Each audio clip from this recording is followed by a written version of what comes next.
Falar de criança também é falar de inclusão. Verdade. E agora, falando como mãe de uma criança autista, a gente estava conversando antes de começar, né? Eu falei para você que eu tenho 2 filhos. Sim. Meu primeiro filho tem 3 anos e é uma criança autista.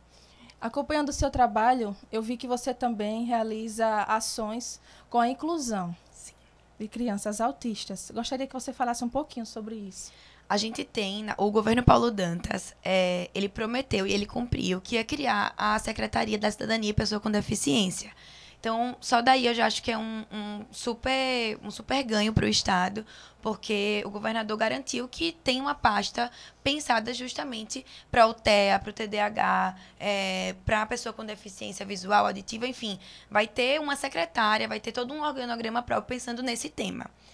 E, assim, pensar na primeira infância é também pensar no TEA, né? É pensar na criança com autismo, até porque é nessa faixa etária que é feito o diagnóstico, é aí que a gente tem que desenvolver o máximo a criança para garantir que o nível de suporte seja o menor possível, a gente tentar garantir que essa criança desenvolva ao máximo.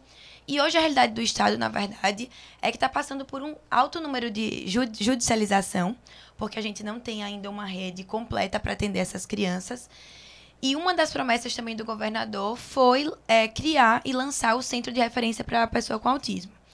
A gente já está conversando com a CESAL, né, que é a Secretaria de Saúde, com a SecDef, que é a de Cidadania e Pessoa com Deficiência. A gente tem um grupo de trabalho que a gente se encontra a cada 15 dias para discutir não só como vai ser o centro, mas também como melhorar os editais, né? Os editais para as instituições que já atendem crianças autistas, para que a gente possa estar sempre pensando em como abrir mais vagas. E outra, não adianta só abrir mais vagas, mas em como garantir que aquela criança seja atendida numa frequência suficiente. Você, como mãe, sabe, Sim. não adianta ir uma vez na semana. Tem que ter uma regularidade de pelo menos 3 dias na semana para Isso. fazer o ABA, todo o método Tem que correto de manter essa atendimento. frequência. Tem que manter a frequência. E também, junto com a Secretaria de Educação, hoje foi um ganho federal, na verdade, que a gente pode contratar, né, psicólogo e o terapeuta ocupacional para a educação. Então, se a gente estende isso para a educação infantil, que é onde estão as crianças da primeira infância, isso é um super ganho, porque garante que aquela criança vai ter o suporte e o apoio dentro do ambiente escolar e do ambiente das creches. Uma coisa que a gente fez também na Secretaria da Primeira Infância, que eu tenho muito orgulho, é que, assim, mais de 60% dos nossos colaboradores são mulheres.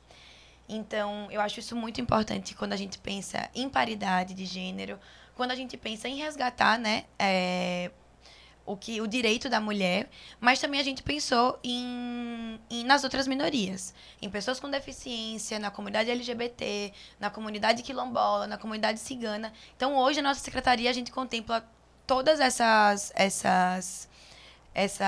diversidade, e a gente quer, assim, que o nosso exemplo sirva também para outras secretarias. Eu sei que tem outras secretárias que também fizeram isso, como a secretária Maria, como a secretária Aline, e eu acho que, assim, isso vem muito do exemplo que o governador Paulo Dantas dá, porque, eu não sei se todo mundo sabe, mas o primeiro escalão do governo do estado é maioria feminina. E isso foi a primeira vez que aconteceu, pasmem, na história do Brasil, né? Eu poderia falar na história de Alagoas, mas não existiu hoje na história do Brasil nenhum governador que colocou maioria feminina no primeiro escalão do secretariado. Então, assim, eu acho que esses exemplos servem para que a gente pense nas pautas que são as minorias, que são a diversidade, para que haja inclusão. Haja inclusão quando a gente pensa no autismo, haja inclusão quando a gente pensa na mulher, quando a gente pensa na comunidade quilombola. E aqui, estando aqui em União dos Palmares, isso faz super sentido. Saindo daqui, a gente vai visitar a Serra da Barriga, vai almoçar com a mãe Neide.